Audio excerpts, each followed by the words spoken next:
I've never had one of these before. It's quite effective.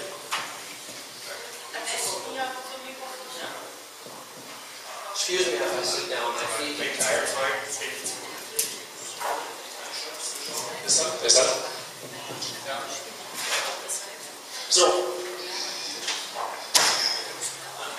Also die Frau Thomas, wollen Sie die Frage annehmen oder sollen wir das machen? Oder machen wir es? Die Dame hat sich gemeldet. Okay, I have a question. No, I think I can speak loud enough. But anyway, I agree with almost everything you said, except the fracking. The fracking, I grew up in Delaware, and my grandparents live in Pennsylvania. And as you know, quite a few catastrophic situations have happened there with the fracking. Was it then the wrong method, or why do you have then, for example, the poison in the pipelines and, you know, in the water pipes and stuff like that? Can you explain that? I don't know what you're thinking of. There's no such thing like that has happened in Pennsylvania. Of course it has. No, it hasn't actually. But I don't know. There's a place where the water was contaminated by lead pipe. For example, no, not by the lead pipe, but by the chemicals that they pushed down into the earth. No. And then the people opened their faucets and... Oh, the story of the gas lamp. Yes, that's a total fake movie. That gas is coming from gas that naturally seeps up from the ground. Many places in the world, there's one place in Thailand where a gas fire has been burning for 8,000 years. It's called the Eternal Flame. And there's many of these in the world where the gas is just continually... Because gas is very light, it wants to come out from the ground. And only when it's blocked by rocks is it staying there. And much of it is blocked by rocks, so you have to drill down to get it. But the gas that they're fracking is between 1 and 2 kilometers below the surface. There's no water table down there. It's not, the water, the well water is where they're showing burning the gas, right? And that gas is coming not from 1 to 2 kilometers down. It's coming from gas that's much closer to the surface. So they made that up. That movie Gasland is a total fake. And a guy named Phelim McClear made a contrary movie where he went into the town, and if you look it up, you'll see this movie of Phelim's completely debunked this thing. It's not true that fracking has caused any problem in Pennsylvania or Texas or North Dakota. It's being done all over the country and in other countries too. And the reason England has gone ahead with their fracking is because they have been convinced by the evidence that it will not be a problem. There's no contamination being caused. It's a really very sophisticated approach, this fracking. I mean, you should see the setup they've got. They have had, the only difficulty they've come across is, interestingly enough, the shale that the oil and gas is coming from has a relatively high, compared to the rest of the Earth, a fairly high uranium content. And uranium isn't biodegradable. So they were taking their wastewater to sewage treatment plants, basically, prior. They are now re-injecting it down to the same depth that they're using it at. And because the uranium was in no way harmful. It was low enough. I mean, uranium isn't very radioactive in its raw form. And it's only the fission products of uranium that are dangerous, really. But it didn't meet the standards for the water entering the sewage treatment plants, is what happened. So, but they figured out how to deal with it. Okay, thank you. Next question. I'm interested in your experience of the people's opinion in the public about the carbon dioxide and climate change history. If you make a comparison in the world or of other countries, is it like in Germany, or is the public think another kind of climate change history? Do you want to say something to that? What's the question to me? There's a question to you. We can both answer it. Yeah. Frage ehrlich gesagt nicht ganz... Die Meinung, die öffentliche Meinung in anderen Ländern ist von der Bevölkerung, ob die auch so hysterisch ist jetzt wie in Deutschland, also Okay, das ist so Medien, klar. wie es in anderen Ländern. So my impression is that the opinion in Germany is the most hysteric at all. We have a lot of people who are joining green movements or green parties or green organizations in other countries too, but I think this impact in the German population, which is shown by the polls, and I showed you one of these slides, and I have some more in reserve, show that this 2/3 or so of people who really adjust to this greenish positions, especially regarding energy and regarding CO2, that's a kind of extreme. Interesting point is that the European Commission spent a lot of money for polls in order to find out which kind of terminology to use in order to Appease. not only to appease but to threaten and to scare people. For example, they found out that in certain countries the term global warming is threatening, and in some others it's more climate change. So the messages are perfectly adjusted to the scare level in this certain or in this specific population. Focus again. May I answer that too? Because I've been to a lot of countries in my time. They're not worried about global warming in Brazil.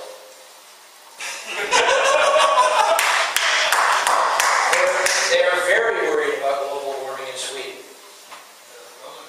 And this is the most weirdest contradiction I could Yeah, imagine. that's true. And the truth of the matter is, when the Earth warms, it warms inordinately towards the poles. Even during the last ice age, the tropics remained quite warm. They did not go into an ice age in the tropics. The ice age came down so far, nearly halfway to the tropics, 45 degrees. But below that, it quickly became warm again. So and then when the glacier go away, it warms more at the poles. For example, the Arctic islands of Canada were covered in forest 3 million years ago. And a million years or so before that, giant camels lived there in those forests on Canada's Arctic islands, which today are barren and hardly can grow a blade of grass because they're so cold. So, if it had become so cold at the equator, then people would die down there, but they didn't. And one thing we always forget is we are a tropical species, Homo sapiens. We evolved at the equator. And the only reason we could come out of Africa, which is a wonderful movie, by the way, the only reason we could come out of Africa was fire, clothing, and shelter. Because a human being dies naked in the shade at 20 Celsius. Remember, our bodies are 36 Celsius. 20 Celsius kills a person naked in the shade. So the only reason we are able to be here is fire, clothing, and shelter. And in many parts of the world, air conditioning now makes it possible to at least be comfortable there, as opposed to before that, people who lived where it became 40, 45 degrees in the summer were very uncomfortable. And there weren't many of them there because it was not a nice place to live. But Brazil, they don't care about it. I think the answer why you have this specific hysteresis in Germany is that part of the Protestant Church in this country has from the very beginning embarked onto fighting nuclear energy. It is curious in some respect. I have been often in Sweden and Finland is close. They are both very Protestant countries, and they have both embarked on nuclear energy. It is just very, very curious thinking of German Protestants, which has caused which has attributed to this hysteresis in Germany. Wow. So you blame religion for climate religion. Very good point. Dr. Six? Yeah. The anthropogenic CO2 emission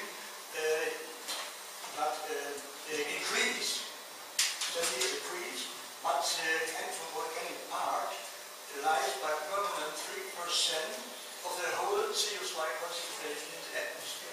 Why is it so?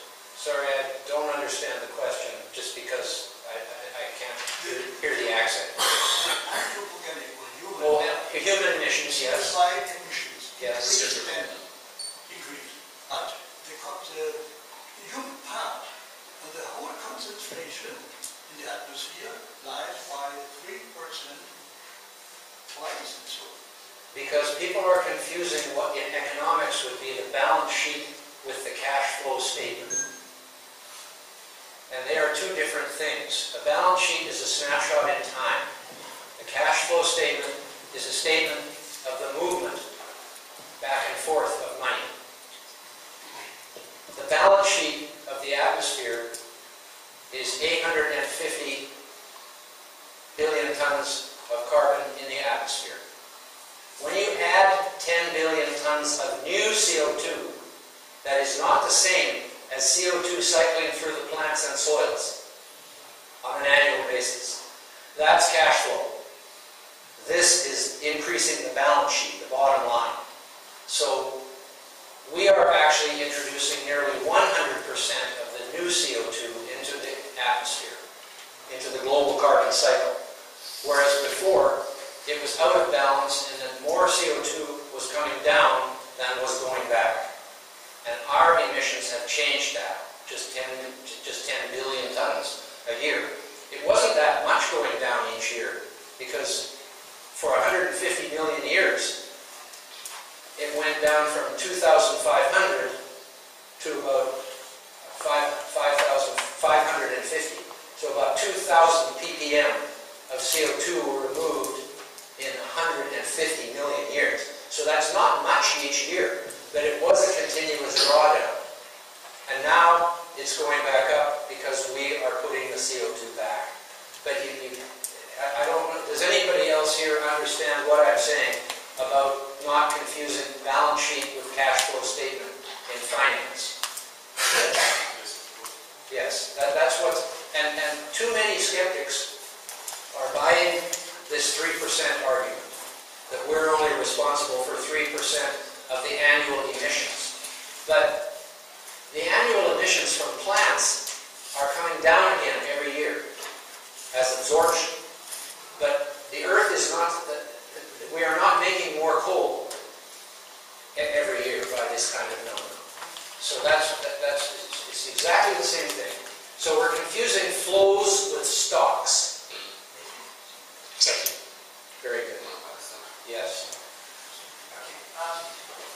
It is already in the mainstream media that carbon dioxide helps to grow plants. Yes. It's already in the media. There's one issue they are was telling us we have limits of this growth because of minerals obviously. Something like that. What as you know, you have the concrete minerals which are back again. But what about the phosphor? Has it anything to do with that? Phosphor? I don't believe that study. I think it's made up. I think either they reduced the amount of minerals that were available to the plants in that study and only gave the same amount of minerals to the slow-growing plants than the fast-growing plants. Something's wrong with that study because each plant is trying to make itself be what it should be. You know, and if you have a mineral deficiency in the soil, you're very likely to have a mineral deficiency in the plant. And the other one, which showed that there was very little increase in growth, was only using C4 grasses. You know the difference between C3 and C4. The only reason the C4 photosynthetic cycle evolved was because of CO2 going down so low. It was making it hard for the C3 plants to get enough So C4 plants evolved, and only 5% of our plants are C4, and also about 5% of our crop plants. Corn is C4, so maize. So what do you call it here? Maize. Maize will not grow much faster under higher CO2 because it's already adopted a photosynthetic cycle that can overcome low CO2. Whereas the C3 plants, which is almost all the plants, benefit greatly from the increase in CO2. And so I just can tell from the publicity around that article on the not enough nutrients, so it's going to be junk food. They used the term junk food in the release. They said, oh, these plants, they grow faster, but they are junk food because they don't have enough vitamins and minerals in them. They don't have enough nutrition, no nutrients in them. This is fake science, I'm sure. I can't prove it, but it just doesn't. The whole thing smelled, especially the publicity angle they use and the wording they use. No scientist would say junk food. There's no junk in the nature. No. I always think, what is junk food? It wasn't not long ago, I started to think to myself, we use this term junk food. What the hell is junk food? Is it food with poison in it? Yeah, Monsanto. You know, so it's got too much salt? No, Monsanto. The chemicals from Monsanto. And that's proven. They do make chemicals. Yeah. There's a chapter in my book titled Chemicals Are Us. I advise you to read it. Okay. Patrick, I was very much surprised what you said, in particular that with the downcome of CO2 levels, plants are going to die and we are going to die. This is quite an interesting point. Now, it is. This is actually what have happened. Yes. They've added some additional 3% to the carbon dioxide balance every year, which you showed in your cash flow chart. Do you mean 3% of 850? No, it was 10 years. Yes. It's 3% of what? Of the total movement, I think. No? Movement, yes, but there's no down movement from that 10%. That is total up. Yeah. The plants are going up and down. Yeah, and therefore, I think we explained that the 3% is correct. Yes. It's sometimes used in a different direction. You know, some people are saying that humans are only responsible for 3% of the CO2 that is going into the atmosphere. Yeah, this is not correct. No. Well, we're responsible for nearly 100% of the new CO2. Excuse me, I wanted to come to a completely different point. Yes. I just have read something of Henrik Svensmark and the clouds. You know this story. Yes, it's good and story. of course, it says in a very simple way that, of course, the corpuscular movement from the cosmic sources and the sun will cross the clouds to form a stronger or less strong. And that means, since we are also with the Milky Way sun system, the solar system is rotating through the center, I think, in 256 million years, which is a galactic year. So we're coming to stronger arms of stars and emitting corpuscles. So is there a danger that certainly if we're coming to a strong area again, that we're getting a new ice age, which is so drastic as it sometimes shows in apocalyptic movies, and we're getting a certain ice age with 5 kilometers ice above Montreal, for example. Also, what do you believe about this theory? Will this maybe happen, despite of the fact that we're probably helping the CO2 and the plants and so on? But will there a certain new ice age due to much more clouds? Not talking about the catastrophic like a volcanic eruption. Yeah. I understand what you're asking. This is an ice age, so we don't need a new ice age. This is already an ice age. It's as cold now as it was in the last 2 big ice ages, one 250 million years ago, one 400 million years ago. And so we're in an ice age. The differences between the glaciation periods in the ice age, which are clearly in concert with the Milankovitch cycles. So we know that. What Svensmark is saying is that possibly these smaller oscillations that are occurring within the Holocene, the Minoan warm period, the Roman warm period, the medieval warm period, the modern warm period, which we're in now. That perhaps these are being controlled by variance in cosmic ray input to the atmosphere. And his theory is that cosmic rays result in the nucleation of raindrops and making clouds. And the lack of cosmic rays, the sun is what changes the rate at which cosmic rays come in, because the solar wind, when the sun is strong, less cosmic rays come in. There's also this idea that we go through different arms of the galaxy where there's more supernovas happening closer to us, which would make more cosmic rays. But there's no evidence that the Ice Age itself is related to cosmic rays. Nobody knows why we went from the 50 million years ago Eocene thermal maximum, where Greenland was 12 to 16 degrees warmer than it is today, with forest cover probably. I don't know the story there, but I would think so. The Earth was ice-free, so Greenland was probably covered in a complete forest at that time. And then 30 million years ago, Antarctic began to... Greenland didn't begin to freeze over until 3.5 million years ago. So it was a forest before that. But the cosmic ray theory is very, very interesting. They've proven in cloud chambers at the Geneva facility that yes, the nucleation and cosmic rays could be related to each other. They've shown this. And he has quite a team of people. And a lot of physicists not just accept it completely, but say, wow, that is really an interesting concept. That as the sun, and most people know now that a lot of solar scientists, and the Russians have been focused on the sun all along. The Russian Academy of Science does not have all this climate change crap in it, with CO2 and everything. They just don't have it, and neither does China, and neither does India. And they've got a few scientists of their own.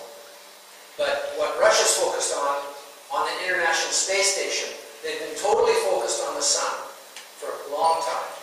And they see now coming what may be what's called a solar grand minimum or a grand solar minimum, which is when the sun goes quiet.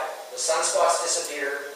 And we know for a fact that the Maunder minimum, around 1700, beginning 1680 or so, we know for a fact that that was associated with the Little Ice Age. And then there was the 1850s, around there was another minimum called the, I forget, I better write it down somewhere. There was another minimum. And there again, it was shown to be associated with a dip in the temperature. So, not only are we already apparently, by the look of the graph, already in the slow 80,000 year descent into the next glaciation period, which one person on email told me that because of the pattern of the cycles will probably not be as severe a glaciation as the last 2 or 3. I don't have any corroboration of that. I somehow missed getting back to that person. I've lost them in space somewhere now, because I'd like to know why he said that. But we're not only apparently going into the slow 80,000 year downward trend, but we may be now going into a grand solar minimum, which means the warming will definitely end for at least time.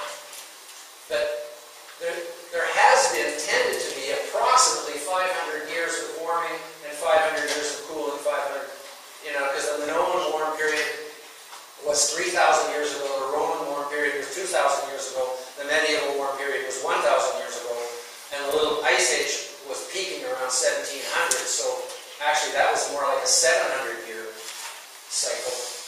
Although you could say maybe that these are not exact things, of course. Different factors may stretch them out or shrink them in a little bit, but there is this definite cycle of approximately 1,000 years. And so we may just be going into a dip. I hope it gets colder, even though I don't hope it gets colder. Because something's got to happen to end this stupid story. But as long as there is a correlation between CO2 going up and temperature going up, the story's going to want to stay there. Right. Because I've never mentioned it tonight, but what we have here is not a conspiracy. I would say now that it is genuinely a hoax. But it is not a conspiracy. It is a powerful convergence of interest among 5 key elites in our society, in Western society. And those elites are the Green Movement, the political establishment on the left, who want to scare people into thinking they can save them. The Green Movement wants to raise money. The media wants to make sensation and sell newspapers and get viewers on TV. The green business wants subsidies and crony capitalism to continue with 20-year guarantees of profit and all these things. I hope Elon Musk goes broke myself. He's a waste of money. And I think he's going to. And then Elon Musk of Tesla. Every time a rich person buys a Tesla, the rest of us help pay for it. Yeah, that's true. It's Robin Hood in reverse. One of the biggest transfers of wealth from the poor to the rich in the history of the world is this whole green movement. One guy gets to live in a mansion with 85 windmills, and all the rest of us pay 3, 4, 5, 6, 8 cents more a kilowatt hour. Yeah, that's true. And then there's the scientists. The scientists are, I would say, the most immoral of all of those. Each other of them is just greedy. But the scientists are dishonest and make up stuff, like the hockey stick and all these things. They make up ocean acidification out of the blue, out of nowhere. They make this fake story. And if you read, I have a paper that's available on iTunes, iBooks, on ocean acidification, fully referenced, etc. You see, they're saying that if the ocean gets a little bit less basic, that will make it impossible for the creatures to make their shells. But the creatures are not making their shells in the ocean. They are making them inside their bodies, where they can control the chemistry, including the pH and all of the ions and everything else. That is only one of the reasons it's a fake story. Because learning to control calcification is thought to have stemmed from learning to prevent spontaneous calcification inside the cells in a richer calcium ocean in the past. So the marine organisms all had to develop a mechanism to stop crystallization of calcium carbonate inside their tissues. And they learned, from them, they learned to control that so they could decide where crystal calcification should occur. It's a very interesting theory. The reason the theory exists is because the slime, which is associated, and it's called slime in biology, the slime that is associated with all calcareous species is chemically the same, even though they are far distinct apart evolutionarily. Like snails and clams are nowhere near the same as coral, which is close to a jellyfish, or nowhere near the same as crabs and lobsters and shrimp, which actually have a completely different kind of shell, which is made of a hair-like material woven together and then filled with calcium carbonate to make it waterproof. That's why they're bendy. The shell of a crab is not solid like a shell of a coral or the shell of a clam. But they're all calcium carbonate based, and it's all about control of biomineralization, like our bones. Our bones are a classic case of biomineralization, where as we grow, our bodies deposit these bones in us. And only ours are for support, not for protection. In the wrong place for protection, except for the rib cage. The rib cage is placed well for protection. Now, fine. Yeah, Patrick, I sent some pictures from your speech to the internet. I found a crazy thing. There is a website called Spectrum of the Scientist, and they told a new idea to bring the temperature down in order to bring some gases to the stratosphere to reduce the temperatures. I think that is a totally bullshit I've ever heard about this thematic. So, what is your point of this idea? Well, actually, it is fair to say in some ways that our CO2 emissions are an example of geoengineering. Yes, In a positive, climate engineering. in a positive way. I haven't heard of any other form of geoengineering that either makes sense or would be good. Because most of it's been about blocking the sun. And, putting big shields in outer space to keep the sun from coming. Yeah, so that's an idea to bring gas. But given the fact that the Earth is colder now than it has been through almost its entire biological history, I just can't see any reason for cooling the Earth, especially now that we've invented air conditioning. It just doesn't make any sense, because plants grow at very high temperatures. The higher the temperature, the faster they grow, up to a certain point, of course. At 50 degrees Celsius, maybe you want to stop there. But that isn't happening. So, in some ways, the idea of an average global temperature is completely stupid, too. Especially with the urban heat island effect affecting so many stations. I don't know if you know Anthony Watts and what's up with that. But he was the first one to pioneer this work in taking photographs of where these weather stations are. Some of them are airports where they get exhaust gas from the jets before they take off, that kind of thing, So that's why Willie Soon only chose rural stations where there's been no change in infrastructure since those stations were established. And he has demonstrated, to the best of his ability, the fact that the swings in warming and cooling are very much more correlated with total solar irradiation hitting the Earth than they are with anything to do with CO2. I mean, it's almost certain that CO2 is not causing much of anything, if anything. That's what I say. If it's causing anything, it's not much of anything, or maybe it isn't even anything. Because I didn't go into the whole comparison between water vapor and CO2. Water vapor, water is the wild card in all of this, because water is the only substance that is in the atmosphere in all three phases: vapor, liquid, and solid as ice. And on the Earth's surface, it covers 72% of it, and is in huge ocean circulations with the heat. And then you have the ice cover, which is going back and forth around the Earth.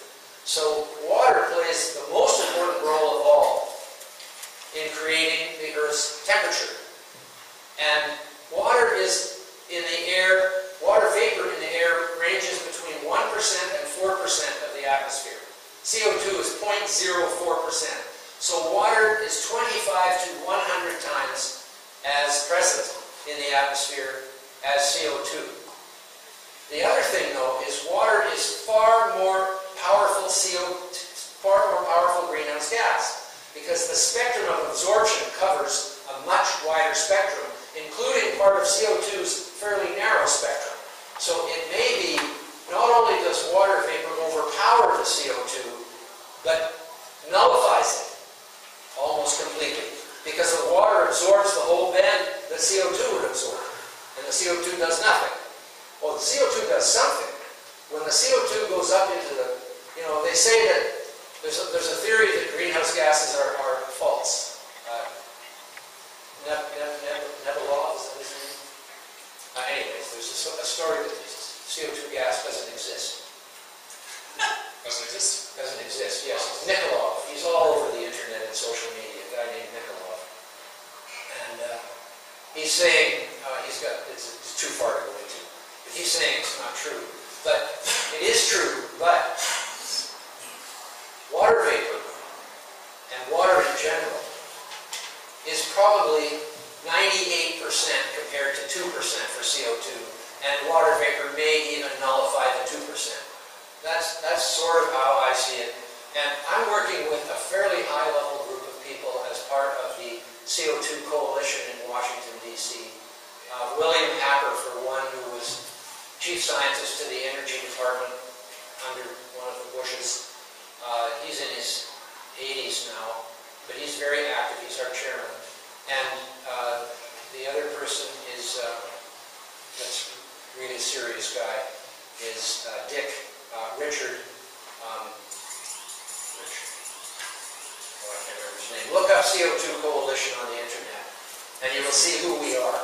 Like, one of our members is the last astronaut to go on the moon with NASA. And he's a serious character too. We have some really amazing members. One of our members is a space architect, helping design this International Space Station. There's a group of ex-NASA people called The Real Climate Stuff, as opposed to The Right Stuff is a movie, you know. But The Real Climate Stuff are ex-NASA people who were not allowed to speak out while they were in the organization. Not allowed to speak their minds about climate change, because they know it's all BS. And so a group of them have joined us. We have some really strong people in the coalition. Craig Idso, the owner of CO2 Science website, is a member. You just read the list of directors and members. We're not raising memberships. We only accept members that we want to have their qualifications inside our group. We're not like recruiting people. But we approach people who and there's some of the skeptics, or whatever you want to call them, who won't join us because they just don't want to be part of the movement, but they support us. Like Judith Curry, for example, former MIT. She resigned because she couldn't figure out what to tell her students to do. She knew that if she told her students to be openly skeptical, they would never get a job. And that is the way it is in academia these days. If you're openly skeptical in many situations, in universities in particular, and in institutions which are receiving large amounts of public funding, that's where I go out with the scientists. It was once upon a time when most science research was funded by private money. Like 3M and Boeing and the big plastic companies and the big chemical companies. They would fund their own research. And those companies don't pay for research unless they know something might useful come out of it. What's coming out of climate research is the main product is fear. And that fear is what gets more money. So the scientists are providing the media and the Greens and the politicians with the ammunition they need to put scare stories out to get more money, to do more research, to prevent this catastrophe from happening. And it's as simple as that. And I know a lot of these scientists, and I follow them very closely. They are not honest. They just aren't being honest about the situation. They're pulling the wool over our eyes. And Al Gore is the biggest one, even though he's not a scientist. He is what you typically would call a snake oil salesman. Well, he burned a lot of money doing it. He did. A great deal.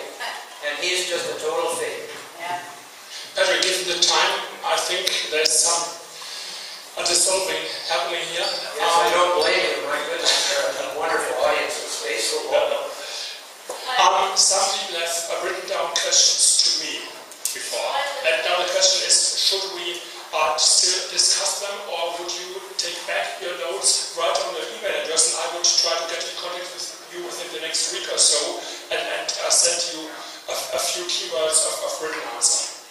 Better this way. Better this way. Yes.